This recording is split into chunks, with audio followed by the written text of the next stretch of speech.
Attention Hello. parce que les premiers mots sont déterminants, vu qu'après on diffuse la vidéo et que là ça commence à enregistrer. Donc, bonsoir à tous et à Bonsoir toutes. à tous. On va faire comme s'il y avait beaucoup de gens qui étaient déjà connectés. Alors attends, on va recommencer. Nous informons vos abonnés que vous avez démarré une vidéo en direct. Alors voilà, bonsoir à tous. Bonsoir à tous. On est très contents d'être face à notre écran et virtuellement face à vous. En fait, merci pour votre patience. Ce soir, on reçoit donc Frédéric Beigbeder, comme dirait mon grand-père, mais qui a un peu de retard parce que je ne sais pas si vous connaissez cette ville qui s'appelle Paris et qui est devenue vraiment un enfer depuis quelques temps pour se mouvoir. Il y a énormément de trafic et là c'est l'heure de pointe. Et apparemment, monsieur ne prend pas le métro. Non, mais il est le premier à s'excuser, le premier à rire de ce côté un petit peu diva. Salut Nicolas, merci d'être là comme toujours, Nicolas Houguet. Salut Nicolas. Ça nous fait super plaisir. Et bonsoir à tous et merci à tous d'être là. Donc Frédéric arrivera incessamment sous peu. J'en profite pour vous dire que incessamment sous peu est un pléonasme, puisque en fait incessamment ça veut déjà dire sous peu. Vous savez ça, Olivier ? Je l'apprends, mais c'est comme à l'insu de mon plein gré. C'est comme monter en haut. C'est comme... Est-ce qu'on arrive à être tous les deux dans le même écran ? Oui, vous nous voyez tous les deux. Voilà. Donc on se contorsionne un petit peu. Oui. D'ici, alors on s'est dit que c'était assez drôle. Mets-toi bien dans l'image, Clarisse. Voilà. On s'est dit que c'était assez drôle parce que donc on attend. C'est la première fois qu'on fait un live en live vraiment. C'est-à-dire salut Tamara. C'est-à-dire avec l'invité qui vient jusqu'à nous. Parce que peut-être que vous le savez, Frédéric Beigbeder n'aime pas les réseaux sociaux, donc il n'a pas Instagram. Et quand on l'a invité à ce live, il a spontanément proposé. Non, on n'habite pas ensemble. Et il a spontanément proposé de le faire de visu. On dit en live, mais en fait en chair et en os, on pourrait dire, ce qui est quand même une expression beaucoup plus jolie et beaucoup plus suggestive aussi. Bon, alors, la première question que je me pose, c'est est-ce que arriver en retard, c'est plaire ou déplaire ? Exactement. Et d'ailleurs, dans les échanges que nous avons eus pour qu'ils nous préviennent de son retard, il a dit connard ou pas connard. Et donc la Véridique. question, on vous la pose. Est-ce que faire languir son auditoire et ses invités, c'est finalement, on peut dire que c'est le top du chic, le nec plus ultra dans les lois parisiennes mondaines? Ou est-ce que, parce que ça suscite justement un désir et ça fait monter l'envie et l'émulation, ou est-ce que tout simplement c'est inadmissible parce qu'il y a des règles de savoir-vivre, non ? Qu'est-ce que t'en penses, Olivier ? Je pense qu'il y a un rayon de lumière au milieu. C'est la Lejeanne. Voilà, c'est beaucoup mieux comme ça. Voilà, je pense que c'est peut-être pas mal, non ? Ah, voilà, moi je me pose quand même la question de savoir si on peut reformuler le nom du live. Ah voilà, il arrive, on entend que ça sonne. Et en plus, il a mal appuyé sur l'interphone. Bah pardon, en raison. Bah oui, je parle en attendant. Alors, je vais faire une petite improvisation qui va durer quelques secondes, qui consiste à vous faire attendre. Voilà. On est en train de dire connard ou pas connard. C'est ça. Ouais, ça va. Salut. C'est encore en train de tourner là, non ? Mais oui. Ça tourne On bien. est, Ouais. D'accord. Non, on s'est dit que c'était tellement théâtral comme situation. Oui, c'est vrai, c'est vrai. Voilà, Bien sûr. bah alors. Non, mais pardon. Désolé, il y a des gens. Désolé. Pardon. Excusez-moi. C'est lancé. Voilà. On avait lancé Cette un ville. sondage. Se dit, bah Non, merci. mais cette c'est ville bon. est épouvantable. Ouais, c'est clair. Bah, C'est moi, pour toi. j'habite- C'est pour toi. Merci, qu'est-ce que c'est ? Bah, tu vas voir. C'est gentil, merci, nous aussi on a un petit cadeau. Donc voilà, Frédéric Beigbeder, comme dirait mon grand-père, nous a apporté des cadeaux. Tiens, bah Olivier, regarde. Ah. Bon, ça c'est Et vraiment en trop fait- gentil. Tu peux... Oh là là là là là. Non mais. Toi, t'es vraiment face à la caméra. Ah là. mais voilà. Je pense que- Formidable. Ah, je pense que tout le monde est ravi. Voilà. Moi j'ai. Ah non, enlève ça, c'est moche. Et bah, Voilà. c'est la vodka de Frédéric qui s'appelle le filtre. Et pourquoi tu leur parles comme s'ils étaient débiles? C'est genre. C'est la vodka de Frédéric. Mais c'est vrai qu'on sait pas tellement à qui on s'adresse, qui est là, combien de neurones nous regardent là. Oui, Peut-être c'est que- vrai, c'est vrai. Bonsoir, c'est marrant. Non, mais c'est des nouvelles technologies, c'est fou. Non, je suis confus, mais vraiment, tu sais, je c'est pas de ta faute, je c'est suis la un faute. paysan provincial qui revient rarement à Paris, et j'ai oublié l'enfer dans L'enfer. lequel vous vivez. Et c'est un enfer croissant, parce que c'est de pire en pire. Oh là là, pour venir de pas loin, 18 heures, ouais. j'étais pas loin, tu vois, juste un petit peu de l'autre côté de la Seine. Ouais, mais c'est ce que j'ai dit à Olivier, je suis sûre qu'il est à Odéon en plus. Ouais, Et ça prend une demi-heure, trois pour quarts d'heure de aller venir. jusqu'à ici, mais bon, alors donc on a Alors, une bonne je te raison laisse de boire. je t'apporte un verre et Olivier, tu veux? Absolument que- Et attends, il y a autre chose dans ce cadeau. Bah, c'est ce que... On dirait qu'il y a un mollusque vivant. C'est ça, exactement. Ah, c'est pas, C'est un fœtus. c'est des œufs, c'est des œufs, Bah, merci. des œufs d'animaux morts. C'est moche. Non, mais... Alors, qu'est-ce qu'il y a marqué? Lola, Loulou, Pablo. Bah oui. Il y a Il des gens qui ont faudrait des plus noms de marrants, caméras. quand même. Il y a des gens qui ont Coucou. des noms Clarisse, Donc, alors, il y a un sujet de dissertation qui est plaire ou On a- déplaire, c'est ça? Oui. Bon, bah là, c'est déplaire, hein, c'est clair. Bah, moi, je... Mais non, regarde. Et alors, Clarisse, Ça va comment on met les... Ça va là? On est bien là? Super. On peut faire pivoter, regarde. Coucou Clarisse. Voilà. Mais quand même, on va être un petit Coucou. peu sérieux. Mais non, on va être très vraiment- sérieux, mais là, Attendez, voilà. Et puis moi, Merci à tous, J'ai c'est- quand même Oh. planché sur mon sujet. Non, attendez, moi je vais déjà répondre à la question. C'est une question ou pas? Bah non, on n'a pas mis de point d'interrogation, Là, mais non, c'est vrai c'est qu'en pas soi, une question. ça pourrait être une Voilà, question. on est bien là, on est au top. Alors, Je qu'est-ce que... crois que cette entrée en matière tombe juste. Tout à fait. Parce que j'ai été très déplaisant, très antipathique et grossier, mal élevé. J'avais C'est rendez-vous ce à qu'on a dit. 18h, je suis là, il est 7h moins 20. Donc et en même temps, est-ce que quelqu'un qui est aussi arrogant et mal éduqué, ça n'a pas quelque chose d'original et De charmant. de presque, peut-être. Oui, oui, c'est vrai, tout à fait. Peut-être, et puis l'absence crée le désir, Bah ça, c'est ce qu'on disait, tout à tu fait. vois. Donc Complètement. c'est parce que j'avais Et, peur que vous ne ouais. que vous n'ayez Ouais. pas envie de moi, Ouais. que je suis arrivé avec 40 minutes de retard. Est-ce qu'on peut dire que c'est un manque d'amour C'est un- dans l'enfance, sans doute? Besoin d'être, oui, sûrement, besoin d'être rassuré, Ouais. besoin de se faire attendre. Moi, j'aurais peur de faire fuir, en fait. Oui. Je suis toujours très ponctuelle parce que je me dis, si je suis pas là, les gens, je ne vaux pas assez de leur temps de vie pour que les gens se disent, bah, j'attends Clarisse sur ce quai de gare, ou je me dis ça, alors que j'ai une haute estime de moi. Tu te sous-estimes. Non. Bon, alors, justement, première... Pourquoi est-ce qu'on ne te Ah bah, voit il y a pas mon- C'est quand même toi qui est intéressant dans Ouais. l'histoire. Ouais, et voilà, bah, C'est dommage. des moyens technologiques Non. au top. Moi, je- Voilà. Non, mais non, Si, si, reste- franchement, mais C'est moi, un je vais live, trouver un petit c'est peu un live de- légendaire. Vous êtes d'ailleurs nombreux. Et d'ailleurs, j'ai vu que mon père était là aussi. Bon, Je vais pas faire coucou papa parce qu'on n'est pas chez Jacques Martin, mais en tout cas, Et tu l'as fait en même je temps. l'ai fait, exactement. Voilà, Clarisse, c'est le moment de Voilà. passer un Bah, message. voilà, Beaucoup plus alors, vendeur, attends, c'est horrible, beaucoup tu plus peux enlever- vendeur. Retire la lumière atroce là qui Oh, fait, on dirait mon Dieu. Chucky, la fiancée de Ah. Chucky. Donc voilà, Qui a... je vais me permettre de Donc là, on est manipuler en un mode petit peu. selfie, mode selfie.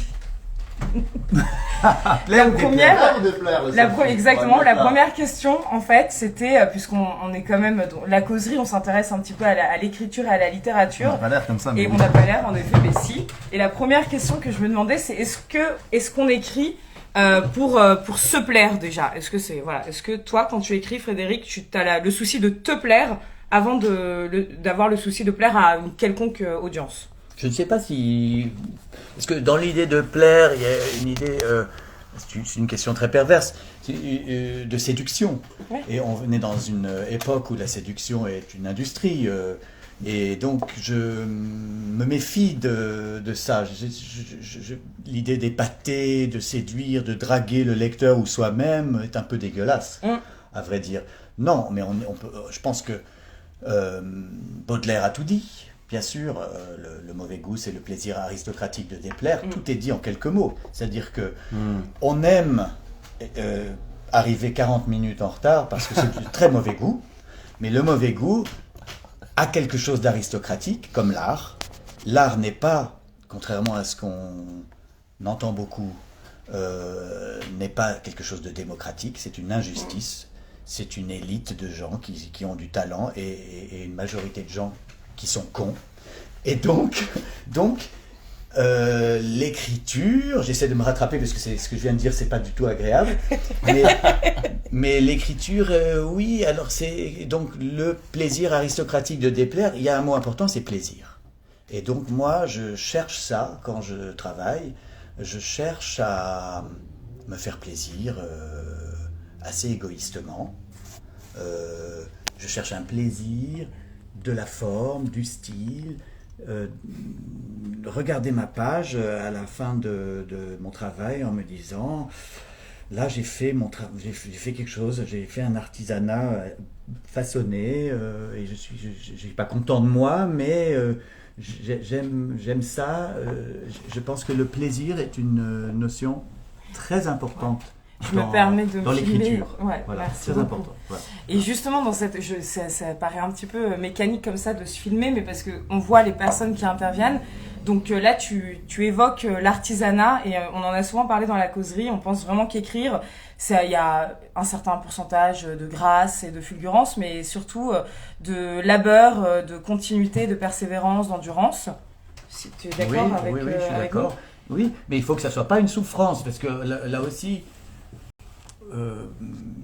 il y a une sorte de prime à la misère et un peu doloriste, misérabiliste dans l'art, dans la littérature contemporaine, tu vois. Plus j'ai mal, plus je souffre et plus je suis un génie. C'est faux. Ça n'a rien à voir d'ailleurs. On peut partir... En général, on souffre avant même de commencer. Partir d'un chagrin, pourquoi pas être mélancolique ou complètement dépressif et écrire bien. Mais c'est pas forcément un lien de cause à effet. Tout à fait. Et donc, quand je dis le plaisir, enfin, c'est pas moi, c'est Baudelaire, hein, quand il parle du plaisir de déplaire, j'aime bien ça parce que tu te dis, justement, l'écriture, c'est peut-être le seul endroit où on n'est pas dans la publicité, on n'est pas en train d'essayer de faire plaisir à l'acheteur, au consommateur. On fait ça, oui, c'est là où tu as un peu raison, pour soi avant tout, pour être fier de soi, pour être, essayer de dire quelque chose de la moins mauvaise façon. Et c'est ça peut-être qui fait la spécificité de cet endroit, la littérature ou l'art. C'est un endroit normalement qui n'est pas là pour séduire les masses ou pour être vendu. On ne devrait pas d'ailleurs juger les œuvres sur leur succès, ce qui est une tendance un peu répugnante. Mais alors là, j'ai une question à ce sujet. Je me filme juste pour montrer que c'est moi et pas Olivier qui parle. Non, mais tu sais, mais c'est toujours agréable. Ne t'excuse pas. Non, mais par exemple, justement, donc Olivier et moi aussi, on écrit, on publie des livres, et souvent la question des prix littéraires. En tout cas, moi, me taraude parce que je me dis, il y a déjà tellement de compétitions dans l'existence. On a à peine poussé notre premier cri qu'on est déjà lancé dans un champ de compétition. Et donc, quand on écrit, on a un rapport un petit peu mystérieux et magique avec l'écriture. Ça nous a souvent un peu sauvés quand on était enfant. Et là, tout d'un coup, une fois qu'on est publié, il y a cette espèce d'énorme course au prix qui est un vrai champ de bataille. Et moi, je trouve ça... ignoble. Laid, j'allais dire laid. Je trouve ça laid parce que je pense qu'il y a de la place pour tout le monde. C'est peut-être un peu bouddhiste de penser ça, mais en tout cas, déjà, une fois qu'on est arrivé sur le marché de la publication, on est là. Pourquoi se mettre en concurrence ? Quel est l'intérêt, quelle est la vertu de la concurrence derrière tout ce système de prix que sont les grands prix de la rentrée littéraire ? Ouais. Oui, on s'éloigne peut-être du sujet, mais c'est si, parce que tu as raison. Après tout, qu'est-ce que c'est que ce truc où on doit plaire à 10 personnes du prix Goncourt ou 10 jurés du prix Renaudot. Et puis quand on a un prix, après on va plaire à la masse, puisque ça va lancer... En espérant que ça va, oui. Je suis d'accord sur l'aspect révoltant de la compétition entre les livres, ça n'a pas de sens, les auteurs, chacun a son univers et ça ne devrait pas être comme ça. Moi je suis plus fataliste, c'est-à-dire que je m'aperçois que ce système sert quand même à faire parler des bouquins dans un pays et à un moment de l'année, et c'est assez unique au monde. Donc c'est pour ça que finalement, moi j'ai accepté d'en faire partie de ce... Et tu penses que les prix contribuent à ça ? Ouais. Je pense que oui. Ouais. Regarde, ça crée une émulation. Oui, on s'excite là. Il y a les scandales. On se demande ce qui va se passer. Début novembre, il y aura le Goncourt, le Renaudot, c'est vrai. le prix de Flore, tout ça. Quels sont les nouveaux auteurs importants ? Est-ce qu'un tel ou un tel a des chances ? Et effectivement, ils sont réduits de manière tout à fait moche à un tiercé. On se retrouve à miser sur des canassons. C'est un peu pitoyable. Et les auteurs eux-mêmes, c'est affreux pour eux parce qu'ils sont infantilisés. Exactement. Moi, je sais que quand j'ai loupé le Goncourt, ça m'est resté en travers de la gorge. Ça J'étais se voit très un petit peu, malheureux. Oui, d'ailleurs. voilà, c'est toujours là, quoi. Ça, c'est le prix Goncourt que j'ai pas eu. J'étais sur la shortlist pour 99 francs et pour Ah ouais. Windows on the World, et à chaque fois, Et bah, ça je l'ai commence à jamais remonter, eu. la résilience, Je l'ai Frédéric. jamais eu. Et j'en ai beaucoup voulu à Jean-Jacques Schull, qu'il a eu en l'an 2000 à Ah la oui. place. Il me l'a volé, oui. Mais on est quand même En plus, amis. oui, il y a beaucoup de voleurs dans ces prix. Tous ceux qui gagnent, ce sont quand même de sacrés voleurs C'est ça, bien c'est ça. aux armes bien aiguisées. Et donc, bon, pour répondre, oui, c'est ignoble, mais en même temps, ça permet de parler des livres. Si tu supprimes ça, eh ben, faut le savoir, la plupart des gens sont paresseux. Il y a une minorité de gens que ça intéresse, la littérature, qui sont peut-être 3000, 4000 personnes en France. Si tu veux... Là, l'avantage, c'est que tu vas avoir peut-être, l'an dernier, l'Anomalie d'Hervé Le Tellier, qui est vendu à 1 million d'exemplaires. Et c'est pas un mauvais livre, c'est un roman charpenté, plutôt bien fait, par un auteur de l'Oulipo. Donc c'est assez extraordinaire. Donc il y a un vrai mérite à ça. Sans le Goncourt, peut-être qu'il n'aurait pas touché autant de lecteurs. Et sans doute que certainement non. pas. Exactement. Certainement pas.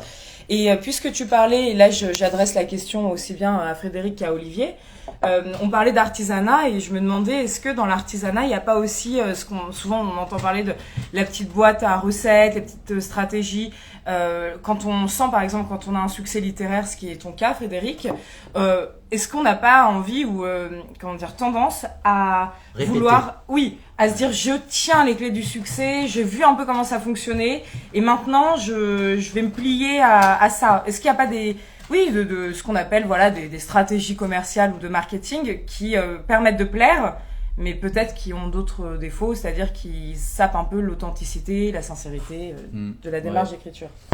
Écoute, je te répondrai franchement que ça concerne d'autres auteurs que moi. Le succès ou les stratégies machiavéliques? Les deux. Non, parce que moi, je sais comment je travaille et je sais que j'ai beaucoup de mal que je n'arriverai pas à écrire de manière calculée. En fait, j'estime déjà avoir beaucoup de chance si j'ai trouvé une phrase ou un paragraphe dans une journée.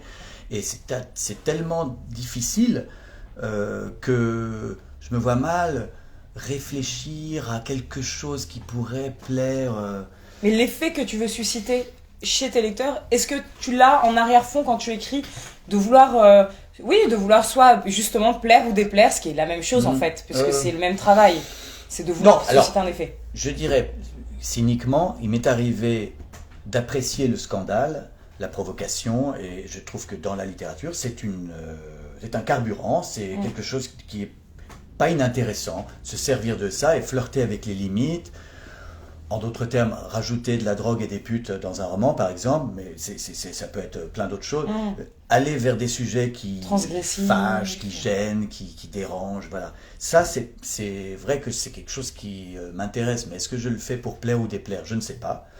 D'ailleurs, j'obtiens les deux résultats de manière équivalente, à peu près. Oui, c'est la même démarche, en fait. Il y a des tas de gens qui ne me supportent pas, et d'autres, ça va à peu près. Mais...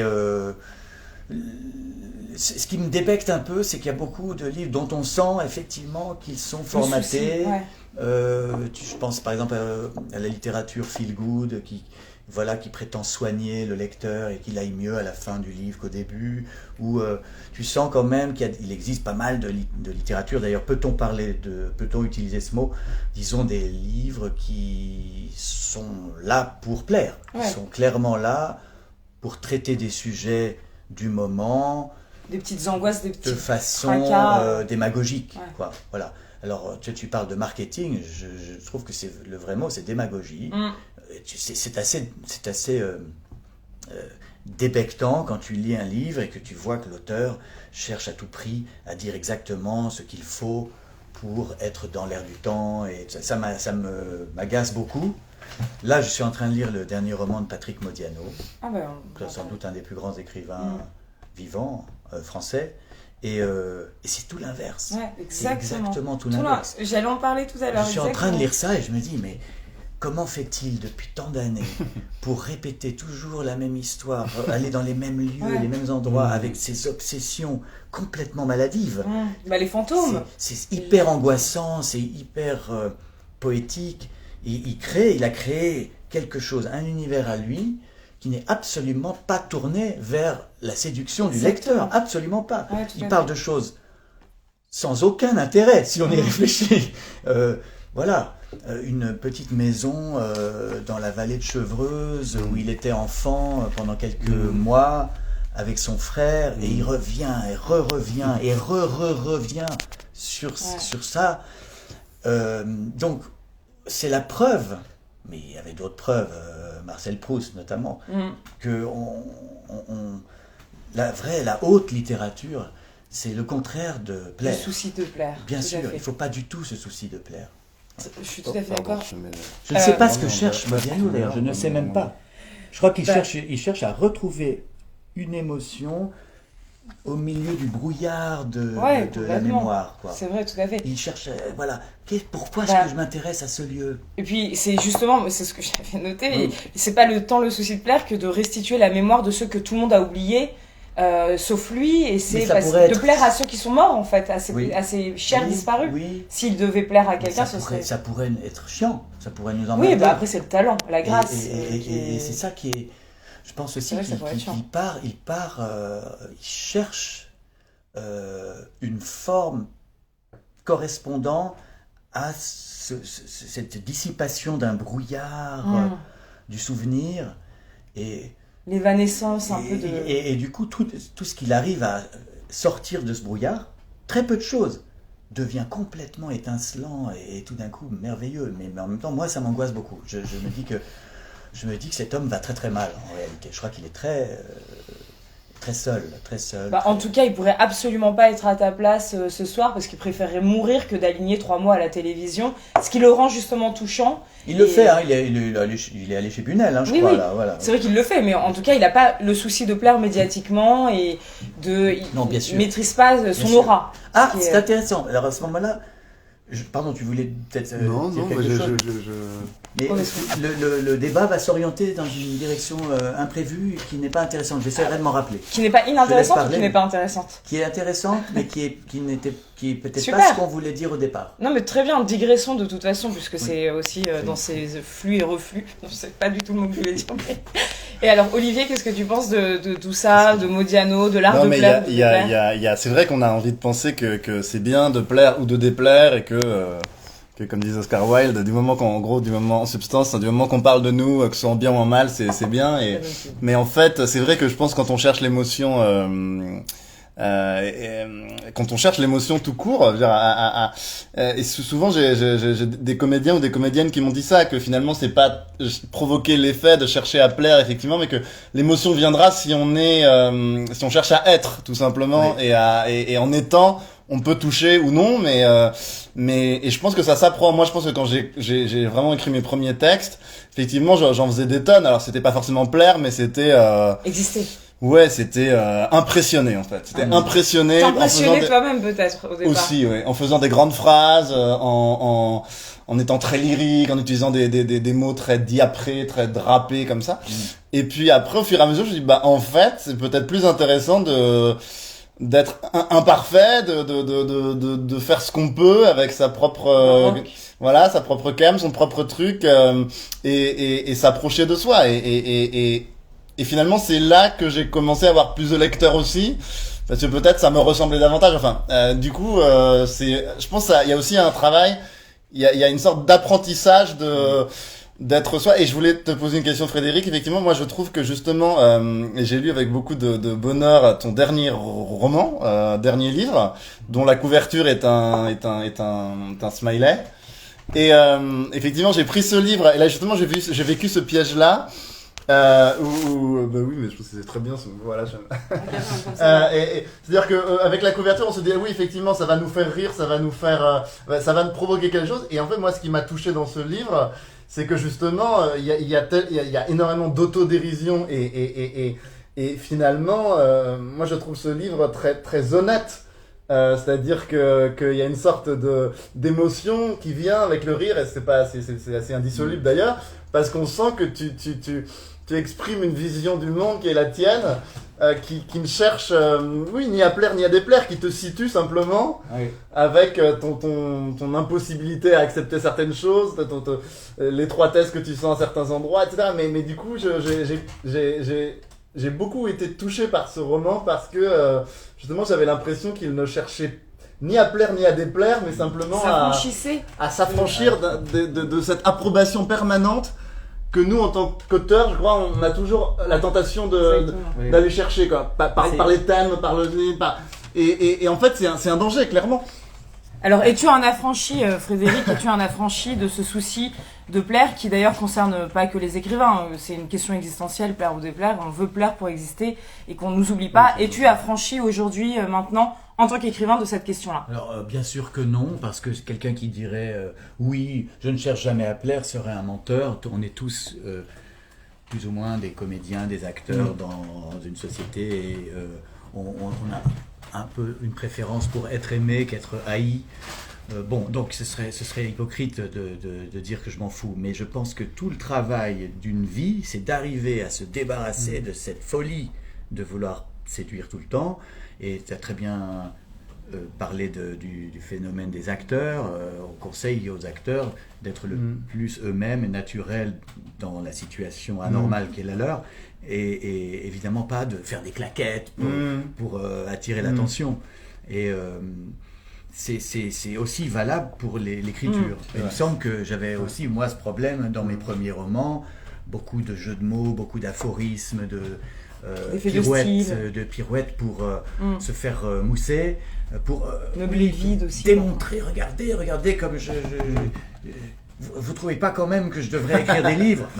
Écris déjà ton livre, arrête de vouloir nous prouver, arrête de vouloir te défendre contre une illégitimité que personne ne te reproche en fait. Exactement. Mais le problème c'est que on arrive dans des bibliothèques très encombrées par des chefs-d'œuvre, par des génies écrasants. C'est très intimidant. Ouais, tout à fait. C'est bien le mot. C'est très intimidant. Et donc on veut absolument démontrer son talent, et c'est là qu'on est mauvais. Et ça me fait plaisir que tu dises ça sur le dernier, parce que c'est, oui, un homme qui pleure de rire sur la couverture. On se dit, ah là là, on va avoir un truc un peu gadget et tout. Et puis c'est le cas au début, peut-être qu'il y a un peu de ça. Et puis on sent vite une fatigue comme si les masques tombaient un petit peu. De cet effort. Les masques tombent. Personne n'a envie de ressembler à ce smiley qui pleure de rire et qui est le plus envoyé dans le monde. Et moi, je suis très juste. Je dois me filmer pendant que je cher Frédéric, je suis vraiment dans un jeu d'acteur vertigineux là. Je parle avec. On est dans la studio là. Non mais dans ton livre, il y a un peu non pas une dénonciation, mais une description de l'humour obligatoire, c'est-à-dire finalement le fait de plaire en faisant rire, c'est une façon de plaire, et de toujours. Et c'est vrai que notamment dans les médias, moi ça m'a touché effectivement. J'ai l'impression qu'il y a cette sorte d'étouffement, d'étouffoir de. Oui, alors en fait, en gros, ce livre-là, c'est la fin d'une trilogie qui concerne un personnage qui était publicitaire dans les années 80-90 et qui est donc personnage 30 ans, Octave, Octave Parango. Et 30 ans après, il s'aperçoit qu'en étant humoriste sur une grande radio, il fait exactement le même métier. Ça n'a pas changé. Il est payé pour plaire, pour distraire, en surface, pour faire oublier aux gens leurs problèmes, pour pour qu'on se poile et on au lieu de foutre le feu à tout. Du coup, c'est une manière de faire digérer et accepter le monde tel qu'il est. Et donc il a oui, et se détourner des choses. Alors après c'est facile de dire ça. Moi c'est vrai que c'est très compliqué d'être humoriste. Les gens qui font ça sont des gens souvent très géniaux, et c'est une douleur absolue. Moi qui l'ai essayé, c'est affreux. Et donc c'est un livre, une autopsie un peu de cette fatigue du ricanement dans laquelle nous baignons, et surtout moi. Et j'y ai beaucoup contribué. Mais alors justement j'ai une question à poser. Plaire, souvent, donc on plaît, j'ai mis mon gros doigt, on plaît quand quelqu'un nous plaît ou quelque chose nous plaît, souvent ça nous fait rire, on associe quand même l'art de plaire à quelque chose de léger, de joyeux. Et là, je pensais aux gens qui nous touchent, aux auteurs qui nous touchent vraiment. On va pas dire d'un auteur qui nous a émus au plus profond de nous-mêmes, ah, il me plaît. Et j'ai pensé justement à Romain Gary, qui avait à la fois l'art de plaire, de déplaire, de brouiller les pistes entre les deux, et aussi bien de faire rire que d'émouvoir profondément. Et voilà, alors je sais pas, est-ce que tu as quelque chose à dire par rapport à Romain Gary, cet art-là, enfin cette obsession même de plaire et déplaire en même temps.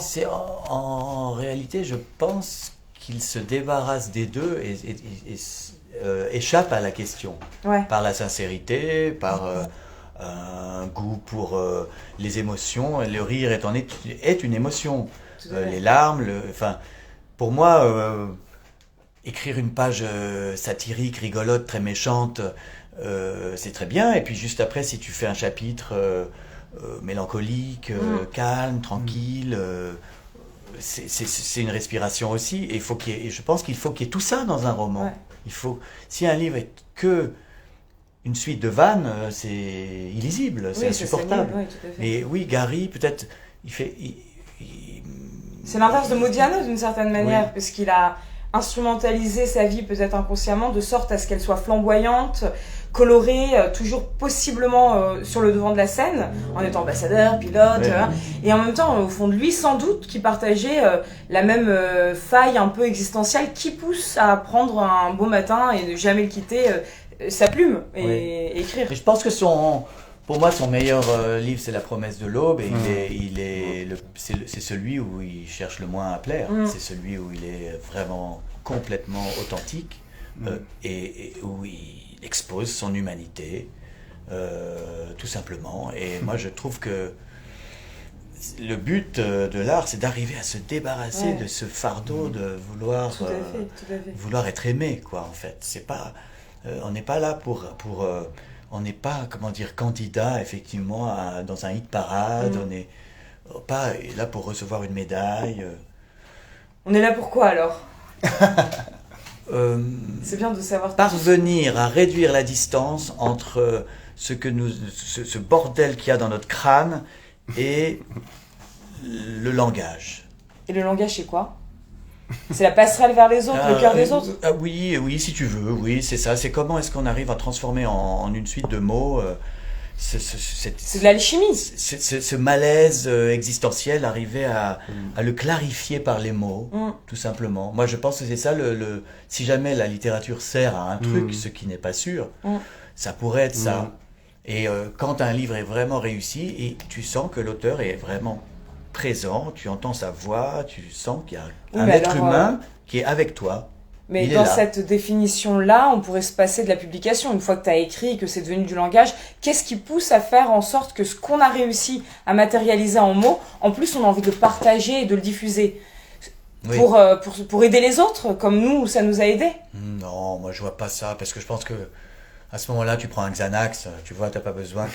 Un livre n'est pas là pour aider les autres, mais c'est très gentil. Est-ce que c'est une démarche collective au bout d'un moment, ou ça reste quand même très singulier? Je sais pas très bien, t'as raison, après tout, tu sais, c'est pour ça que quand on parle de plaire et déplaire, on faut parler de Salinger aussi. J.D. Salinger, le mystère Salinger, c'est un gars qui n'a écrit que 4 livres, et en 1965, à 46 ans, il décide de continuer à écrire, mais plus publier. Et il y a 15 livres de lui qui sont dans un coffre-fort, qu'on n'a pas encore ouvert, qui sortiront peut-être jamais, ou qui seront publiés si la famille le souhaite, on ne sait pas. Et comment il a revendiqué cette démarche? Il n'a jamais communiqué avec personne là-dessus, il n'a jamais donné d'interview, on ne sait pas pourquoi, il a juste continué d'écrire sans publier. Ça me fait penser à Viviane Mayer, la super photographe. Exactement. Mais quelle est cette démarche de faire les choses? Tu fais les choses pour faire les choses, et tu ne les fais pas pour les montrer. Tout à fait. Elle prenait des photos qui étaient les plus belles photos de Chicago, et elle les gardait pour elle. Mais elle les développait quand même un peu, je crois. Pas toutes, mais il y en a un développé pas mal. Elle savait quand même développer. Et toi, par exemple, Olivier, qui va sortir bientôt son 3e roman chez Gallimard en février, et que j'ai hâte de lire, est-ce que ça te viendrait à l'esprit d'écrire et de ne pas vouloir publier ce que tu as écrit? Et petite anecdote, j'en profite pour dire que moi je viens d'écrire un livre et de décider de ne pas le publier, parce que je pense, c'est la première fois que ça me frappe, que je me dis tous les livres n'ont pas vocation à être publiés. par-delà la qualité, hein, je pense qu'il y a des livres qui sont là pour soi, en profondeur dans sa vie. Je veux pas dire des livres thérapeutiques, mais par contre, qui n'ont rien à faire dans l'univers, en fait, à part notre petit univers. Et toi, Olivier, qu'est-ce que tu Si penses? seulement plus d'écrivains pensaient la même chose. C'est clair. Merci pour cette question. Oui, non, mais ça va, je crois qu'on nous voit. Ouais, voilà. Voilà, c'est extraordinaire ce face-à-face quand même. Mais merci à tous d'être encore là. Et on a, attends, non, on a mais deux invités aussi. oui, oui, on va prendre des invités aussi. Ben, je vais pas répondre comme ça. Je pense que oui, il y a il y a un Quand même, côté absolu. T'as pas honte de publier ton roman chez Gallimard? Qu'est-ce que c'est que ça? Yeah. Salaud! Et là, il sait plus quoi dire. Attendez, voici un homme qui ne sait plus quoi dire. Quand même. En plus, il a fait Ah, ça y est, là, attends. En plus, il a fait la séance photo aujourd'hui chez Gallimard. Il Non, s'est mais fait il beau. y a un ah bah, plaire en photographie, ça c'est intéressant. Alors autant en photographie, je suis très à l'aise. Autant c'est vrai que non mais le regard qu'on porte sur un texte, on a tellement mis de soi-même, c'est tellement intime que on est extrêmement vulnérable à cet endroit-là de plaire quand le livre sort et je sais pas, j'ai l'impression qu'il y a quelque chose d'absolu dans le fait de pas du tout publier, quoi. Moi, je n'en suis pas là. Radical, en fait. Moi, j'en suis pas là. J'ai l'impression que je suis heureux de partager ce que j'ai maladroitement réussi à faire, même si c'est imparfait, etc. Et ce que tu disais, Frédéric, est très juste. Il y a un moment, oui, on cherche quand on est juste, on cherche simplement à s'éclaircir soi-même ou à clarifier effectivement ce désordre, ce bouillonnement mental. Il y a un auteur que j'aime beaucoup qui est Fernando Pessoa dans toute sa multiplicité, tu vois, où à un moment, quelles que soient ses facettes, ses hétéronymes, etc., on a toujours l'impression que il prend une part de lui, une part de son cerveau, gauche, droit, limbe, Oui. etc. Et puis ça devient des mots et que ça suit ce qu'il appelle qu'à un moment, je crois, le cauchemar de sa conscience, quoi, et que tout ça, toute cette prolifération de pensées se traduisent en mots qui épousent comme ça les soubresauts de la conscience. C'est extraordinaire. Simplicité. C'est vrai que c'est un bel horizon. Virginia Woolf, tous ces auteurs qui ont l'impression que ça suit comme ça la conscience et qu'on va arriver à une science. Oui, Le langage devient une sorte de science de l'être, quoi, de ce qu'on est. Moi, je trouve ça super beau quand c'est ça. Puis c'est les très grands, bien sûr, mais tu pourrais aussi tout simplement répondre que tu as besoin de vivre et que Voilà. garder ses Merci, livres pour Frédéric. soi. Non mais oui, Salinger pouvait se le permettre se- parce qu'il avait écrit l'attrape-cœur. Oui. je Ah, déserte bah. la métaphysique. Non, mais c'est Non, vrai, mais- alors c'est très important, Mais ça. je suis bien plus terre à terre, mais c'est Non, mais t'as important raison. aussi. Bien Le luxe de ne pas publier, Bien Salinger sûr, pouvait se le bien permettre sûr, parce bien qu'il avait sûr, écrit bien Moi, je peux pas me le l'attrape-cœur, permettre, en ceci. traduit dans le monde entier. Et donc oui, toi, tu es quand même une enfant gâtée. Oui, mais pas du tout, non, je peux pas me le permettre comme Salinger. Bah non, là, du coup, bah, je fais je fais la plonge à McDo, là, tout à l'heure. Oui. Non mais oui, bien sûr, mais je veux dire, c'est. T'as raison, c'est un point hyper important. La survie aussi, la vie organique. La publication, peut-être qu'on ne la fait pas pour finalement avoir Pour l'art. pour l'art, non, peut-être pas. Peut-être qu'on le fait parce qu'un éditeur nous donne de l'argent et qu'en même temps, Ouais. voilà, bah, ça va sortir. Et puis après, bon, soyons pas non plus trop insupportables. Exactement. On aime bien aussi toute cette mascarade, c'est amusant. Sortir un livre, répondre. Souvent, les journalistes t'apprennent ce que tu as fait, tu ne sais pas trop ce que tu as fait, et c'est pas les journalistes qui Ça, te c'est vrai, disent. c'est vrai, c'est vrai. C'est comme L'appropriation, c'est assez agréable. l'interprétation, c'est ouais, vrai. tout Moi, à je trouve fait. ça agréable. J'aime bien découvrir ce que les gens disent sur un bouquin, alors que je n'y avais pas pensé, tu vois. C'est souvent le cas, c'est leur histoire après, c'est à leur appartient. Et aussi ce que les gens te disent quand tu vas dans des rencontres ou le courrier que tu reçois, tout ça, ça ne pourrait pas exister sans publication. Tout à donc, fait, tout à fait, je suis complètement d'accord. Peut-être qu'il est temps d'accueillir notre première invitée surprise qui est donc Agathe Ruga, que Frédéric tu connais, Ah oui. qui est une très très bonne amie et surtout une super écrivaine, une super humaine. Vraiment, si elle n'existait pas, faudrait l'inventer. J'adore cette expression. Si Agathe Ruga n'existait pas, je serais la première à l'inventer avec les meilleurs architectes existentiels qui soient. Alors, Et donc, c'est Agathe the Book, hein. Oui, c'est Agathe the d'accord, Book, ouais. C'est Agathe the Book. C'est quand alors même comment faire pour important. l'inviter? Tac, tac, tac. Bah, tu peux parler d'elle si tu veux, Frédéric, en attendant. Moi, je la connaissais pas. Je l'ai Agathe de rencontrée Book, il n'y a voilà. pas si longtemps parce que j'ai fait au Bataclan. Ouais, juste en face d'ailleurs. Voilà, tout près d'ici. Et il paraît que c'était super. Où, J'aurais bien aimé en être gros, là, mais- je lis des traits de livres. Il y a un Ah, ben voilà, super. Bonjour Agathe. Bonjour Frédéric. Oui, s'il te Bonjour plaît. Élisée. Je suis Bonjour Benoît, Karine. s'il te plaît. Ça va? Ouais, ça va et vous? Mais oui, nous, on boit de la vodka, donc on est très bien. Oui. Alors, C'est propre au vodka. du coup, comme je C'est vous vrai, ai c'est vrai. attendu, je vous ai attendu pendant 1 heure, alors j'ai bu un peu de champagne toute seule. Cheers. Chill. Merci de venir sur Instagram parce que je crois que vous détestez les réseaux quand même. Donc, c'est une première. Oui, c'est assez moderne. C'est pas mal, vous débrouillez très bien. Moi, c'est mon premier live, alors je suis toute timide, j'ai toujours refusé à Clarisse, mais comme c'était vous, j'ai dit oui. Oh. C'est vrai. C'est vrai, ils essayent de me séduire avec complètement. Atelier Bohème et je refuse, j'invente des excuses rocambolesques à chaque fois, je signe un compromis. Des détartrages. Des détartrages. Et là, j'ai dit, bon, d'accord, c'est bien pour Frédéric. Donc voilà, nous pouvons fêter notre dépucelage de réseau ensemble. Donc, on peut traquer virtuellement. Oui, Ouais, voilà, je parfait. vais essayer. Phil. Coucou Agathe. Coucou Olivier. Alors, pour rebondir un peu à ce qu'on disait tout à l'heure, devenons sérieux. On a parlé du plaisir. Et vous avez parlé du plaisir et moi aussi je voulais parler du plaisir. Parce qu'en fait, je pense que vous faites partie des écrivains qui préféraient déplaire à 1 million de personnes si c'est pour plaire à une seule, notamment à vous-même. Et exemple, citation de Au secours, pardon. Dédicace à moi. À qui? Bah Ah oui, oui, c'est logique.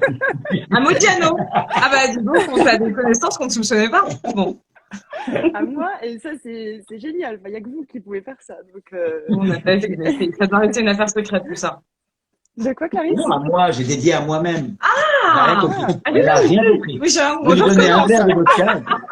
Il n'y a plus personne. Il n'y a plus La personne. dédicace, Ça fait Clarisse, Dorothée, la ça. dédicace. Oui, justement. Ah oui, la vodka, j'aurais pu, mais vraiment. Alors vas-y, Agathe, on a hâte d'écouter ta question. Ah oui, non, attends, parce que j'ai plein de trucs à dire. Hein. Alors, j'en étais où? Donc, dans plaire, oui, voilà, il y a le plaisir et il y a cette façon de se faire plaisir à soi-même quand on écrit et quand on ressent du plaisir en écrivant, on procure du plaisir au lecteur. Et ça, c'est ce que vous avez dit tout à l'heure et je suis archi d'accord avec ça. Et c'est vrai que vous êtes assez clivant.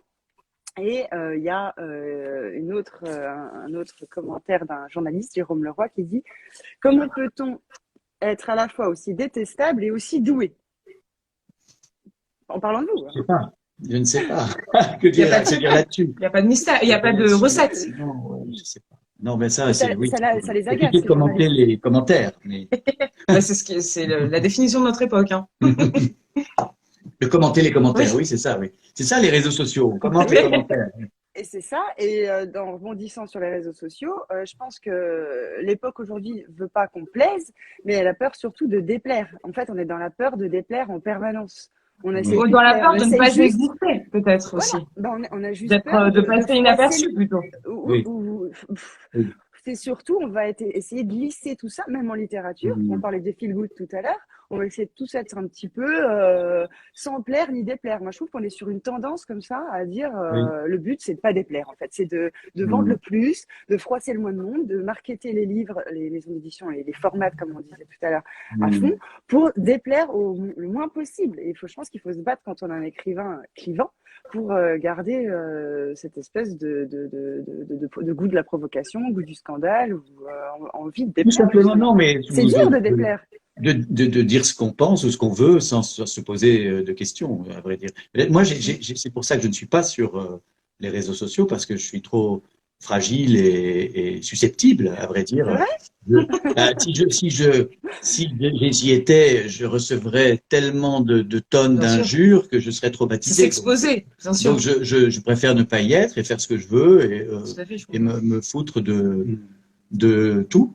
Mais un indice amusant sur ce que tu dis, c'est que à un moment au Figaro, comme je fais une rubrique sur les livres, on s'est aperçu qu'il y avait un livre qui était numéro 1 des ventes, qui était le livre de Léna Situation, qui est une fille, une créature d'internet, quoi, et qui avait fait un livre. Je vois pas qu'il y ait Léna Situation, voilà. Mais non, mais c'est juste un phénomène Pourtant, de je lis société. Figaro assidûment.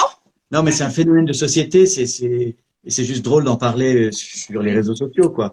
Parce que c'est donc quelqu'un qui, évidemment, cherche complètement à plaire, absolument tout le temps. Mm. Et alors donc, moi, j'ai écrit un article très méchant en disant que je trouvais que ça n'avait aucun intérêt, en gros. Et du coup, la personne a été très vexée parce que je crois que découvrait l'existence de déplaire. Tout d'un coup, la critique littéraire n'est pas gentille. Et sa manière de se défendre, c'était de dire que son livre se vendait bien. Et donc, si mon livre se vend, c'est qu'il est bien. Et s'il y a beaucoup de gens qui aiment ce que je fais, c'est que c'est un bien. critère de qualité. Alors, la quantité, Et même à la qualité, dire qu'on n'aimait pas ce truc, c'était agresser les 100 000 personnes qui aimaient son bouquin, tu vois. Et ça, tout ça, bon, c'est des choses qui sont ça me fait penser assez, qui sont nées avec cette folie de plaire. Bah vraiment, là, pas pour ma phrase est pourrie, mais la quantité c'est substitué à la qualité, c'est complètement ça. Si on est dans l'art de plaire, mais moi ça me fait penser à un acteur que j'aime beaucoup qui a bercé mon enfance, c'est Gérard Depardieu.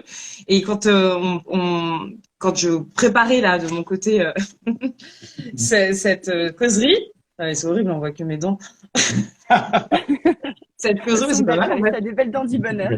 Mais plaire, un être humain. Je me disais, je pensais à Gérard Depardieu et je me dis c'est quand même quelqu'un qui toute sa carrière je sais pas quel était le souci qu'il animait, mais en tout cas certainement pas le souci de charmer ou alors de charmer de manière qui nous étonne en fait, pas de charmer tel qu'on a stéréotypé les règles du charme.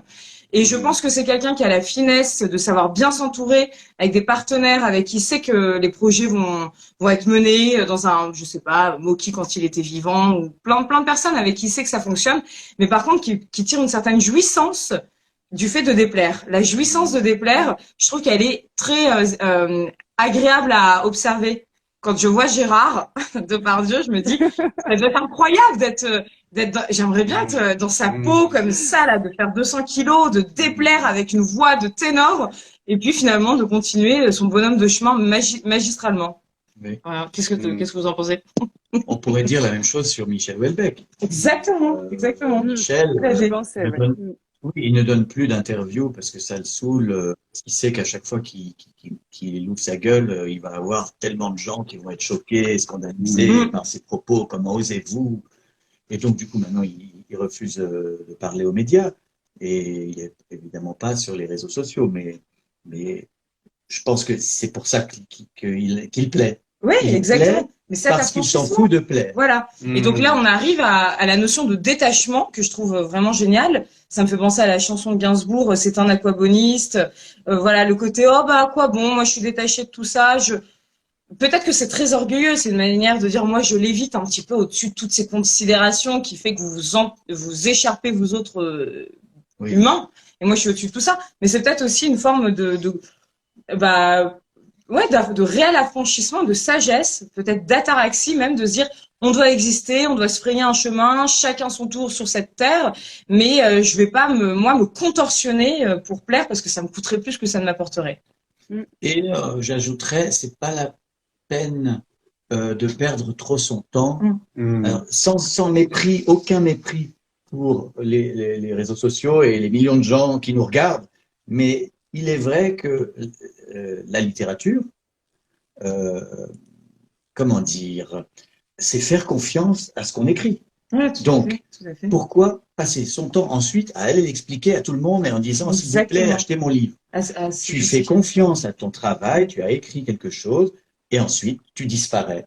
Tu disparais. C'est ça le principe de Salinger. J.D. Salinger disait, je n'ai rien à ajouter à ce que j'ai écrit. Ton boulot, c'est d'écrire ton bouquin.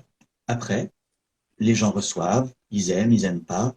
À la limite, c'est leur problème. Aujourd'hui, il y a ce problème qui est devenu presque, c'est plus du commerce que de la littérature. C'est-à-dire qu'un auteur passe plus de temps à essayer de convaincre qu'il est un génie. Et tout ça, c'est justifié, comme tu disais, à bâtir sa légitimité. Au fond.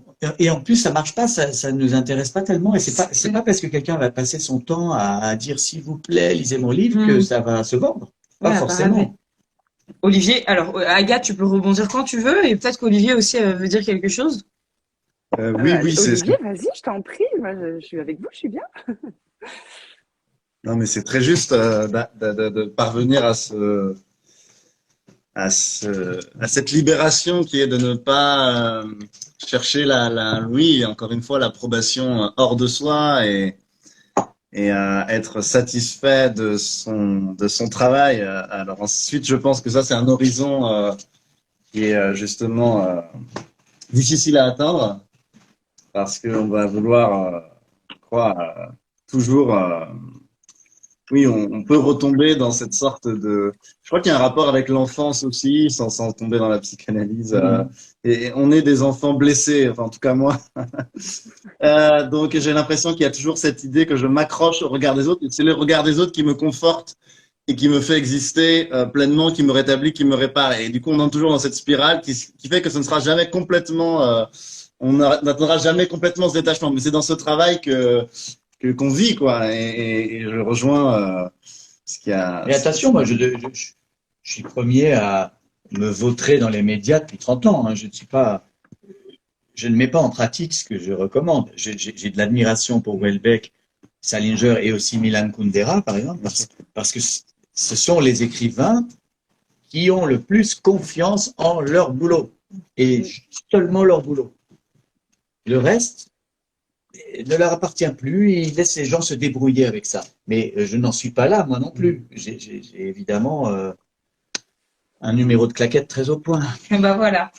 Merci, mais merci pour ta sincérité. J'ai une petite question. Sur les réseaux sociaux, juste tous les auteurs, quand même s'ils ne sont pas dessus, ils vont quand même voir avec le compte de quelqu'un d'autre, voir ce qui s'y passe. Ah bon, toi, tu fais ça? Je pense que non. Alors moi, je ne sais même pas comment on fait. Oui, non, oui. Je sais même pas comment on fait. Ok. Je crois complètement que mais je crois pas. Je crois que je serais déçu parce que je pense que ça doit pas tellement parler de moi, donc du coup, je serais un peu déçu. Ah si, ça doit parler de tous les bouquins, de voir les critiques, de voir toutes les chroniques des lecteurs lambda ou Béliot par exemple, Béliot ou d'autres sites, les critiques des bouquins, non? Non, mais c'est bien quand y aller. Bravo. Non, pourquoi c'est bien? Non, c'est pas bien. C'est pas si, bien. parce C'est que du tout, je connais pas. Ça fait du mal, mais c'est la tentation. Tous les auteurs vont un petit peu voir les critiques de leurs livres. Non, oui, les critiques qui sortent dans les journaux, malheureusement, j'en lis parfois des très défavorables. Donc... mais il n'y a pas que les journaux. Moi, je pense que ça vous ferait du bien d'aller voir les critiques des internautes, des blogueurs. C'est des fois beaucoup plus bien. De la plèbe, Frédéric. Non, c'est pas du tout une plèbe. La plèbe, la masse. Oui, c'est vrai que je sais. Alors là, je sais plus quoi dire parce que j'ai pas. Des gens qui prennent le métro, qui n'arrivent pas 1 heure en retard à un rendez-vous à une En fait, j'ai pas Oui, c'est vrai que j'aurais pu prendre le métro. Je plaisante. C'est vrai, j'aurais pu prendre le métro. J'ai pris un taxi. Le 96. Non, mais c'est vrai que la sur Instagram. C'est ça. Je sais pas comment dire. Après, j'ai du respect pour les gens qui lisent et écrivent sur les livres puisque c'est mon métier. Je fais ça depuis les années 80. Donc, ça fait un certain temps que je fais la même chose que toi, Agathe. Et donc, je vais pas mépriser les gens qui font l'effort de lire et de ensuite livrer leurs sentiments. Ça me passionne. Mais si je le fais pas, c'est aussi parce que j'ai pas une curiosité malsaine et narcissique pour tout ce qui s'écrit sur moi. Et donc, peut-être et puis je suis peut-être trop douillet. Je l'ai dit tout à l'heure, c'est vrai. Pour moi, j'y suis allé, j'y étais un moment sur Facebook. J'étais sur Facebook à un moment, il y a je sais pas, j'ai dû arrêter il y a je sais pas combien de temps, quelques années, mais c'était pénible parce qu'il y a des tas de gens qui sont agressifs, qui t'écrivent c'est les haters, qui t'écrivent que pour dire que t'es une merde, un connard. Et donc en fait, quand tu le lis, voilà. Et en fait, quand tu le lis, tu dis pourquoi je perds mon temps et puis tu ne peux pas ne pas souffrir en fait, puisqu'on est quand même des psychopathes voilà, on est des psychopathes, sinon on n'écrirait pas. Donc ça fait du mal. Nicolas Bedos aussi, il est parti des réseaux sociaux parce qu'il avait ras-le-bol. Il préfère faire ses films, écrire et. Oui, mais alors après, il faut faire attention à l'ambiguïté qui consiste à dire. Quand ça tourne pour moi et que le vent est là, je suis tous les samedis sur France 2, grande audience, c'est génial. Et dès que ça commence un petit peu à sentir mauvais et c'est nauséabond, j'emprunte la posture de l'ermite. Enfin, je pense qu'il faut aussi. Non, mais là, regarde, moi je suis là, je suis pas mis en forme. Exactement, tout à fait. Mais le truc d'aller voir, de googler son nom pour aller voir beaucoup de gens qui diront des trucs peut-être quelquefois gentils, puis quelquefois cruels, et tu vas souffrir. Et pourquoi s'imposer ça? Complètement, je suis tout à fait d'accord. Non, mais c'est très bien, vous n'êtes pas masochiste. C'est parfait. C'est très bien. Non, mais pourtant, il y a un charme chez les masochistes quand même. Non, t'es d'accord, madame? Mais attends, on va encore cumer dans Ah, tu vous êtes encore, On en tu reparlera as avec encore Clarisse. ce truc de syndrome maternel, tu veux sauver quelqu'un, tu veux sauver un homme qui souffre. Qui, moi?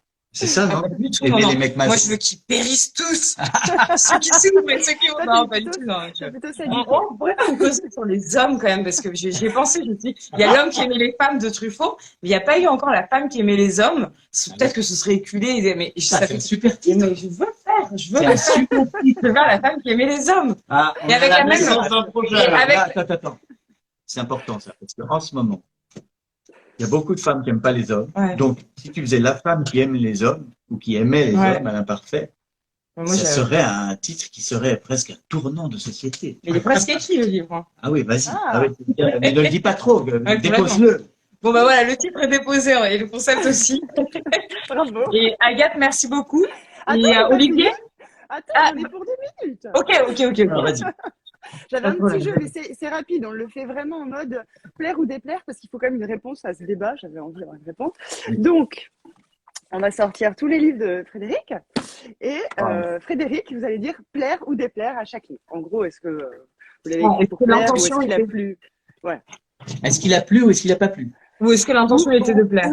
Ou globalement, Oui. qu'est-ce qui vous inspire? L'atmosphère Quand du vous le livre. voyez, est-ce que vous le voyez en mode Oui. plaire, plaisir ou déplaisir? Tu pourrais travailler chez Canal+, toi, dis donc. Oh, il y a du contact. Bah, oui. Alors, c'est parti. Tu veux qu'on fasse un jingle? Vas-y. Non, bah, je vais chanter les notes de Figaro, donc. Alors, au pif, hein. C'est pas dans l'ordre chronologique de Au publication. secours, pardon, c'est un livre, Ouais. c'est un livre qui a beaucoup déplu. Parce D'accord. qu'il est quand même très Attends, elle est un peu... choquant. Ouais. Ah, Attends, ça y est. elle est- On m'a dit de faire Oui. vite, je fais vite. Nice. Non, c'est vrai, mais ça me dérange pas. J'aime bien ça. J'ai bien aimé Moi qu'il aussi, ne j'aime me plaise pas. Ouais. Celui-ci, Windows on the World. Windows on the Interlié. World. J'ai beaucoup aimé. mais Écoute, j'avais- il a eu 2 prix littéraires, donc bon, Ah ouais. voilà, oui, il a eu un Ah, prix bien en pour ça. Angleterre. Est-ce que vous l'avez écrit pour plaire et pour avoir un prix littéraire? Non, on n'écrit pas pour ça. Franchement, là, c'est s'il y a Non, bien une mais- chose qu'on répète depuis 1 heure. Non, mais non. Oui. J'étais curieux de cet événement. J'avais envie d'entrer dans cet enfer et Mm. j'y ai passé 2 ans et ça m'a. Non, c'était plus. Une question de C'était de la résilience curiosité globale. malsaine. Ah, Je dirais- intéressant. Curiosité malsaine. Curiosité c'est marrant. malsaine Mm. pour la tragédie, quoi. Un petit peu comme D'accord. les... Ouais, enfin bref. Oui, comme beaucoup d'écrivains qui s'intéressent aux faits divers, etc. Ouais. Sauf que Mhm. là, c'est plus C'était de qu'un la, fait de la- divers. C'est- c'était de la scatophilie littéraire, un petit peu quoi. C'est-à-dire le- C'était disons, une attirance pour de bonnes et de mauvaises raisons vers un événement central de notre Ouais, temps. tout à fait. Voilà. D'accord. Il y a de Alors, bonnes et on de range mauvaises dans raisons. quelle Il y a du catégorie? voyeurisme aussi. Plaire ou Donc, plaire ou déplaire? déplaire? Non, c'est pas la question, franchement. Telle n'est pas la question. This is not the question. Next. Bon, ben on le met au milieu. L'égoïste romantique. Alors, comme c'est un recueil de journaux, c'est un journal fictif d'un personnage imaginaire dans VSD, c'est un recueil de textes qui était dans VSD, on peut dire que c'était pour plaire. Oui, Puisque je le mettrai Quand au tu milieu. fais du journalisme, c'est un peu Oui, oui. plus. Ou quand c'est une commande, faut bien que ça sûr. plaise, Oui, faut tout à fait. que ça soit un peu stimulant. Et d'ailleurs, c'est mon livre le plus marrant. Je Oui, pense. c'est exactement. Je pense que vous avez pris beaucoup de plaisir en écrit. Ok. Ensuite, on a 99 francs. Agathe est pas. Non, je suis là. 99 francs. 99 francs. Bah, il a beaucoup déplu à mon employeur. J'étais viré à l'époque, viré pour faute grave, donc déplaire. Déplaire. Ah ouais, ok. Unai Salinger. C'est que c'est je pourrais, déplaire. Oui, pardon. C'est Pardon. plaire en ayant des plus. Non, je dirais c'est un livre qui critique l'industrie du plaire. Ah ouais, tout à fait. Oui. Mhm. Unai Salinger, que j'aimerais bien réintituler Lara et Bec BD. Parce que c'est quand même un peu votre histoire d'amour avec Lara. Oui, mais c'est quand même un travail historique, hein, Oui, attention. ah Hein, non, mais beaucoup je de ne dis hein. pas, je Moi, dis pas, oui, je dis pas, mais il y a quand même un petit transfert à la fin oui, oui, il y a un transfert. sur Oui, la oui. relation. Alors, on va dire que ce sont deux êtres qui se sont plus. Agathe Transfert, on va t'appeler maintenant. Voilà. Ce qu'il veut. Celui dont Olivier parlait tout à l'heure, l'homme qui pleure de rire, qui est très sincère. Là aussi, je pense comme 99 francs. Mm.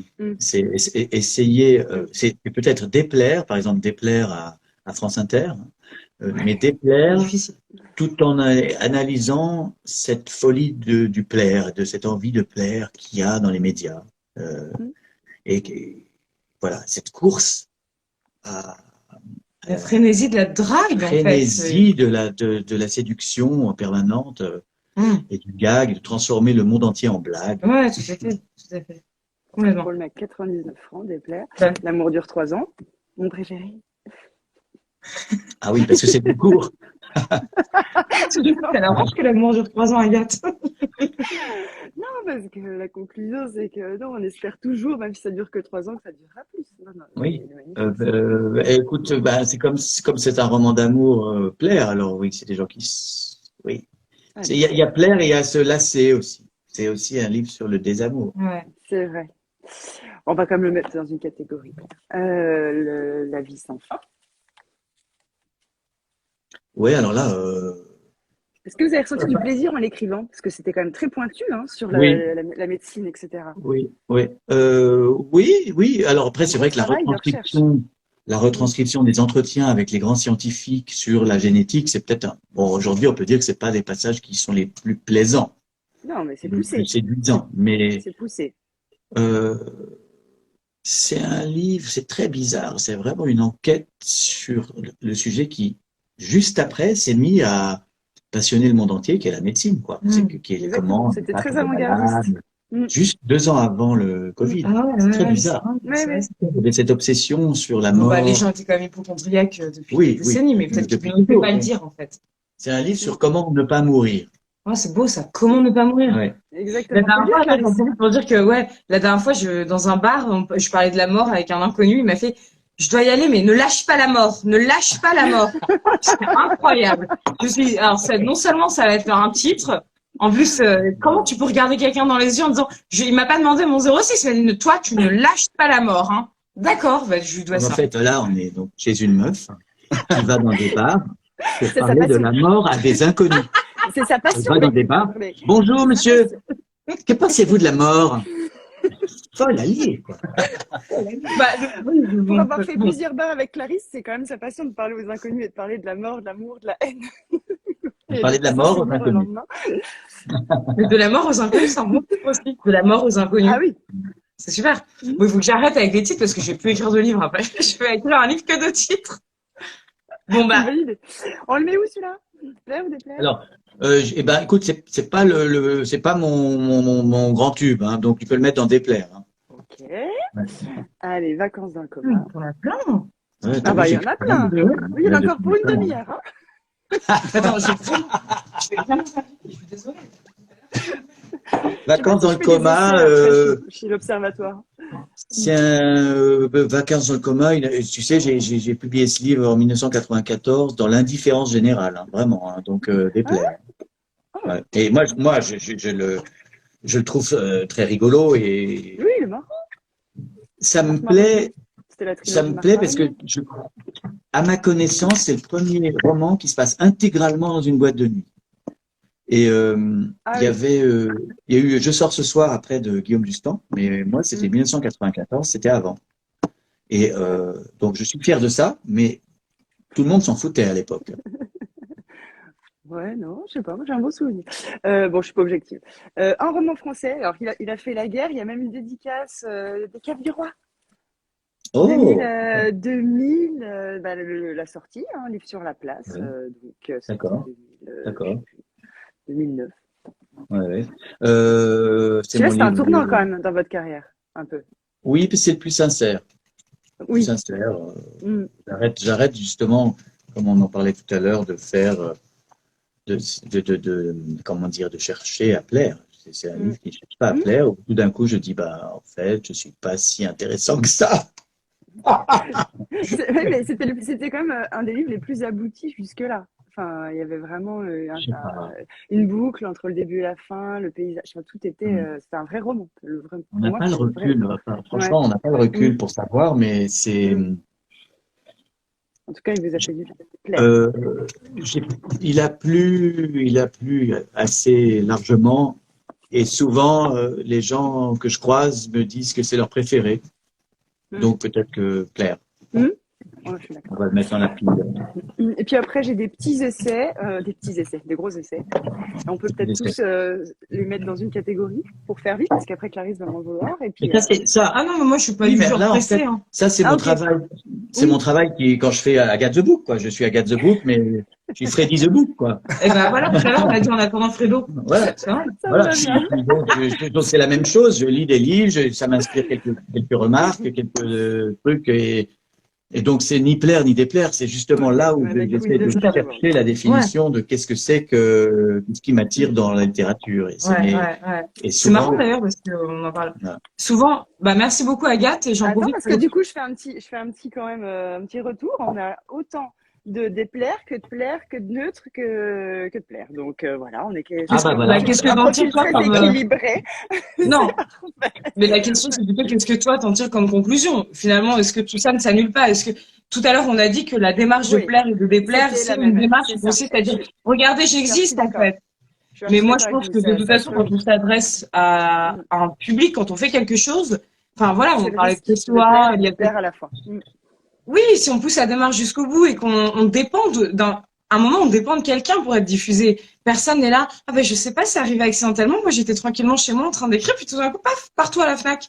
Non, entre temps, t'as fait des petites démarches, t'es allé, enfin tu vois, il Oui, s'est mais passé des trucs quand même. si tu prends l'exemple de Bonjour Tristesse, Ah oui, je voulais parler de Françoise ça, j'en Sagan, sais. quand elle écrit ce truc, elle a Mm. 17 ans, c'est une fille de bonne famille qui écrit ça.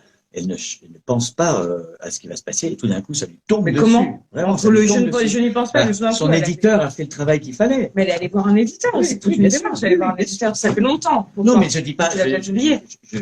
j'entends ce que tu dis. Et ce que je pense qu'on pourrait dire pour Oui. conclure, puisque nous arrivons au bout de ce débat, je pense qu'on pourrait dire, à la Sciences Po, tu vois vraiment, que plaire et déplaire, ce sont des questions extra-littéraires. Et qu'au fond, le mystère de la Ouais, littérature, il exactement. est ailleurs que là. Je suis d'accord. Il est ailleurs que là. C'est ce qui se passe après. Mais le moment où où naît la littérature, ça n'est C'est au-delà pas, de ça, bien sûr. c'est pas dans ces C'est questions. par-delà. Il faudrait bien que les gens le sachent. Les écrivains ne sont ni des On est des gens, cultes, nous. ni des prêtres, ni des moines, ni des, tu vois, ni D'ailleurs, des animateurs Faut télé. mieux pas être un bouche en ce moment. Mais alors attends juste, parce que peut-être que Frédéric est un petit peu fatigué, ce que je comprendrais tout à fait, mais il y a une femme qui est institutrice aussi, car Bah, oui, est-ce que du coup on a une deuxième invitée Non, mais qui est tu dis au Karine. revoir à Agathe mais oui, poliment, bien sûr, quand même. bien sûr, non, attends, Tu dis au revoir à Agathe poliment, déjà. bien sûr, je suis désolée. Merci Frédéric. C'était très sympa. Merci Agathe. Merci beaucoup. Merci À beaucoup bientôt. Agathe. J'allais dire au revoir, mais juste pour dire, avant Oui, de dire au pour revoir, dire aux personnes qui sont connectées qu'on a une deuxième invitée Voilà, qui est enseignante, on a qui fait est Karine, enfin, et qui a un blog qui est Les Parenthèses élémentaires, justement un hommage à Welbeck dont on parlait, et qu'on va recevoir. Je te laisse peut-être Clarisse envoyer. Et merci d'être venu au Bataclan. Ah, mais merci de m'avoir en invité. fait, pas que c'est bizarre C'était comme fantastique. phrase. Je l'ai conseillé à tout le monde. Il y aura d'autres dates ou pas au Bataclan? Ou c'est Il fini? y a le 20 novembre, mais c'est plus au Bataclan, c'est au Trianon la prochaine. Le D'accord. prochain Parce musée qu'on m'a beaucoup posé la question sur les réseaux et Ah oui. voilà. Alors, 20 novembre au Trianon. Bravo. À bientôt. Ben, merci beaucoup, Agathe. Mais Merci. dis-moi, Clarisse. C'est super, comme toujours, de te voir, de t'écouter, de rire avec Je peux toi. absolument dire. Je retourne. Et Ouais, ouais, merci beaucoup. Et maintenant, on va accueillir pour quelques minutes Karine, les parenthèses élémentaires. Voilà, Julie Vassa dit le Bataclan était top et c'est vrai que j'ai vu la photo de Julie, Agathe et quelqu'un d'autre au Bataclan. C'est vrai que ça avait l'air super. Bon, c'est très intéressant ce que je dis. Si, oui. Bah oui. C'était super. Alors voilà, les parenthèses élémentaires, c'est Karine qui t'as lu, t'apprécies beaucoup. Nous, on apprécie aussi beaucoup son travail de blogueuse. Voilà. Bonsoir Karine. Bonsoir. Bonsoir. Bonsoir Karine. Donc, tu m'as recruté que des bombes atomiques, en fait. Merci beaucoup, Clarisse. C'est Olivier qui s'en est chargé. Mais d'ailleurs, ne réduisons pas tout ça. Non. Bah voilà. N'objectivons pas la femme. Exactement, et- exactement. Bien sûr. De grâce. De grâce, attention. Non, vraiment, Karine tout à l'heure a parlé avec Olivier de cette causerie et tu as partagé pas mal de questions passionnantes que tu voulais poser à Frédéric. Et il y en a une en particulier qu'on s'est dit qui vraiment tomberait parfaitement pour cette causerie. Et donc, tu as tout le loisir de la poser. Merci. Donc moi, c'est au sujet d'un roman français qui est mon roman favori également. Et c'est une petite citation qui m'a fait réagir. Je cite, « Pour plaire, j'ai renoncé à avoir une colonne vertébrale. J'ai voulu me fondre dans le décor. Et je voulais savoir si c'était le cas aujourd'hui encore ou si c'était seulement dans l'enfance. » Elle est trop belle cette citation. Mon modèle, c'est Zelig. Vous vous souvenez de ce chef-d'œuvre de Woody Allen qui parle d'un homme caméléon qui, quand il est avec des nazis, devient nazi. C'est horrible. Quand il est avec des joueurs de jazz, il se met à jouer de la trompette, etc. Parce que le type veut s'intégrer, veut absolument qu'on l'apprécie, qu'on l'aime, et donc il est prêt à n'importe quelle compromission pour plaire. Donc c'est un gros problème, ce syndrome de Zelig, dont je suis toujours atteint. Je pense que je suis toujours atteint de ce truc-là. Oui, c'est passionnant parce que tu t'adaptes à presque tous les. Et moi, j'aime beaucoup ça.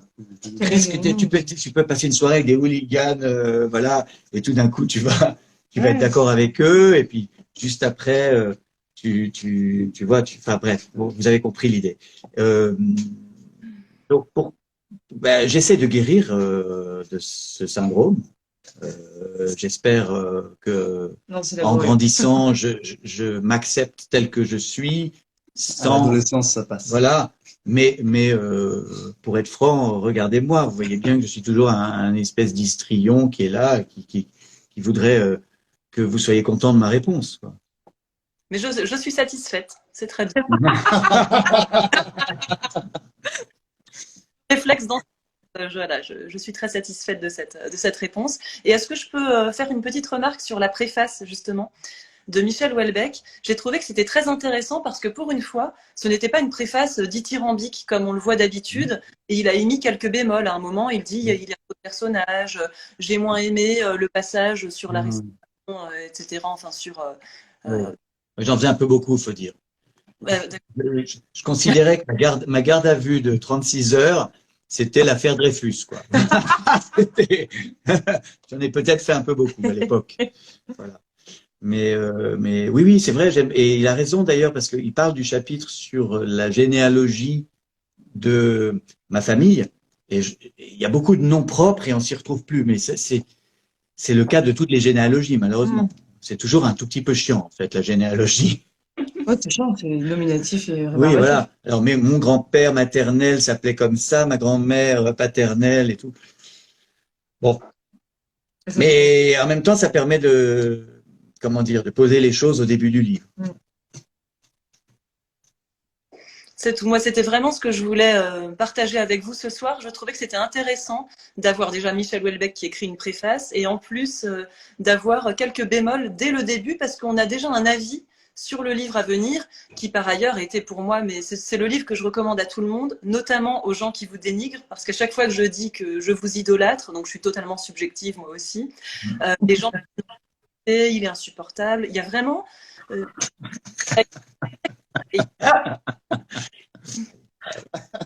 C'est bizarre, hein, mais je comprends pas pourquoi. Je comprends pas. Regardez comme je suis gentil. Mais oui, oui. On a envie de oh là là. on a envie de lui offrir des roses, quoi. Et même des fausses en plastique, on a envie de lui offrir. Non, ça, c'est pas bien. Mais attendez, rendons-nous vraiment insupportables et ouvrons cette boîte de caviar. Ah mais carrément. Je m'empresse. Merci beaucoup, je vous la donne. Merci beaucoup. Je Elle est pour vous. Merci, c'est gentil. C'est gentil. Merci écoutez, beaucoup. en tout cas, j'ai un scoop, j'ai une bonne nouvelle. Ah. Si vous avez aimé un roman français, je publie au mois de janvier, début janvier 2022, le tome 2. Parfait. d'un roman français, voilà, Excellent. qui sort chez Grasset début janvier. Parfait, merci beaucoup. Donc vous avez un scoop à la causerie là. Génial. Eh ouais. Ah ouais. Bon, enchanté. Mais alors, votre vrai nom n'est pas les particules élémentaires, les... Très élémentaire, non, moi c'est Non. Catherine et je suis venue vous voir au Bataclan, moi aussi. Avec... Ah, très bien, très bien. Bon, ça vous a plu? Oui, vraiment, c'est complètement hybride et c'est un spectacle à découvrir. Merci beaucoup. Du coup, on est un peu comme des idiots parce que on a Merci, Clarisse est partie dans la cuisine. merci Karine pour ton intervention et pour ta question. Et voilà, finalement, on boucle la boucle puisque Frédéric, tu viens de demander, voilà, si le spectacle avait plu. Et Voilà. Donc, donc, Clarisse est dans la cuisine, mais cela ne signifie pas qu'on pense que la place des femmes est à la cuisine. On ne le pense pas. Non, c'est vrai, on ne le pense pas. absolument pas. La véritable place des femmes n'est pas de servir à manger aux hommes. Bonne remarque. C'est vrai, c'est faux. C'est faux. On est sorti de ce truc-là, quoi. Non, mais. Bah ouais, Non, mais on est en live avec alors, Karine. Bah, avec Karine, merci beaucoup. Non, j'étais pas du tout à la cuisine parce que, enfin, en tout cas, merci beaucoup pour ces questions passionnantes, pour cette intervention très pertinente. Et bah, sur cette dernière image, on va saluer tout le monde et puis surtout vous remercier d'être curieux, tout simplement, curieux de ce que justement des gens comme Karine, Agathe, des gens qui proposent des choses. Voilà, enfin, il faut que j'arrête de parler. En tout cas, merci à tous d'être là et on en profite juste pour vous dire que le 27 novembre, à l'Auberge Ravoux, il y aura Monica Sabolo qui va animer un atelier d'écriture de 4 heures. Donc, si ça vous intéresse, ce sera dans quelques jours en ligne sur le site des Ateliers Bohème. Je trouve que dire qu'il y a Monica Sabolo, c'est une très bonne nouvelle parce que c'est une romancière vraiment brillante. Oui. Mais annoncer les 4 heures au début, ça fait un peu peur. Oui, mais en même temps, Au revoir. Au revoir. Au revoir. Et l'Auberge Ravoux, pour ceux qui ne savent pas, c'est quand même l'endroit où, j'allais dire Victor Hugo, où Van Gogh a vécu et poussé son dernier souffle et où il est mort. Et c'est un très très bel endroit à Auvers-sur-Oise. Donc vraiment, c'est un endroit à visiter. Donc vous êtes les bienvenus. Il n'y a que 15 places. Voilà. À bientôt et merci. Bisous.